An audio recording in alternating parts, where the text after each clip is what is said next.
Imagine sitting in the dark, watching a live countdown on a screen, knowing that in exactly 60 seconds, a single leaked document will destroy your life. And even with $1 trillion in your bank account, you are completely powerless to stop it. This is the terrifying reality of becoming a sovereign economic power, richer than Saudi princes, tech moguls, and historic empires combined, where your fortune grows by hundreds of millions every single day while you sleep, effectively beating the game of capitalism, only to find that when you win, the real hunt begins. Your birth name vanishes, replaced by a global currency that draws crowds of flashing cameras and desperate hands to your doorstep, forcing you to abandon normalcy and buy a 20-acre mountain compound hidden behind 12-foot concrete walls and thermal cameras, protected by 36 elite former Special Forces operators on rotating shifts. Yet, as you watch these armed men patrol your perimeter, you realize you have built a multi-million-dollar fortress to keep the world out, only to trap yourself inside a high-tech cage. Out of sheer boredom and a desperate desire to feel the thrill of control, you buy the entire luxury automotive company that makes your cars, a custom Boeing 747 stripped into a flying palace with a missile defense system, and a private archipelago in the South Pacific with an underground bunker and a superyacht equipped with a submarine. But because you can have anything with a single text, the joy of wanting completely dies,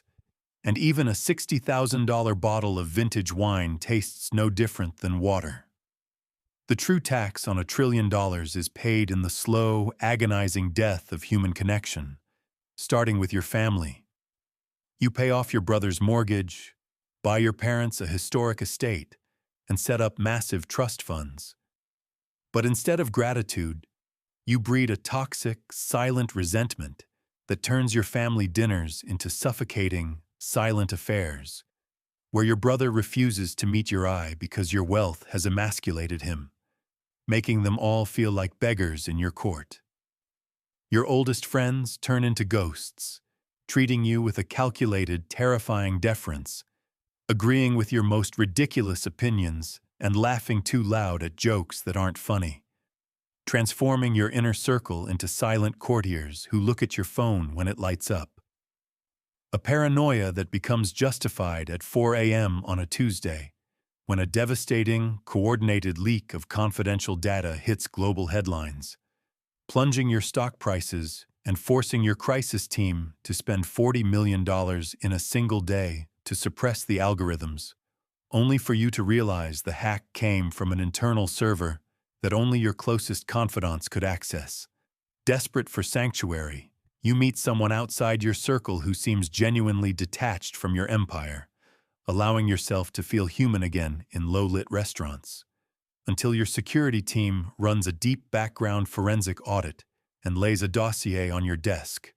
proving she was planted by a hostile hedge fund, trained to exploit your loneliness and gather data for a weaponized legal battle, proving that trust is an economic suicide you can no longer afford. The world looks at you and sees the ultimate pinnacle of achievement, but in reality, you sit in an invisible electric chair, spending your afternoons signing non-disclosure agreements and writing $5 million checks to settle frivolous lawsuits from grifters and corrupt politicians because fighting them publicly costs more in corporate reputation than paying them off. Late at night, when the staff of 63 workers has gone to bed and the massive estate falls into a dead silence, you walk the grand corridors lined with priceless Renaissance masterpieces that nobody looks at, passing an empty 60-seat home theater while the only sound is the rhythmic, mechanical hum of your own security cameras tracking your footsteps, clicking softly as you move, leaving you wondering if the feed is controlled by your own team, or if your head of security has been bought out too. You step outside onto the perfectly manicured lawn,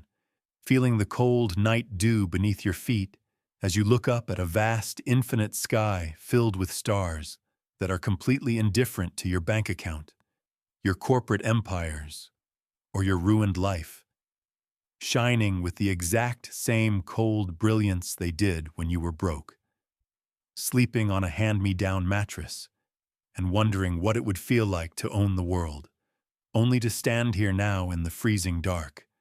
realizing that you successfully bought the entire world and found out it has become your executioner, leaving you completely, irrevocably alone.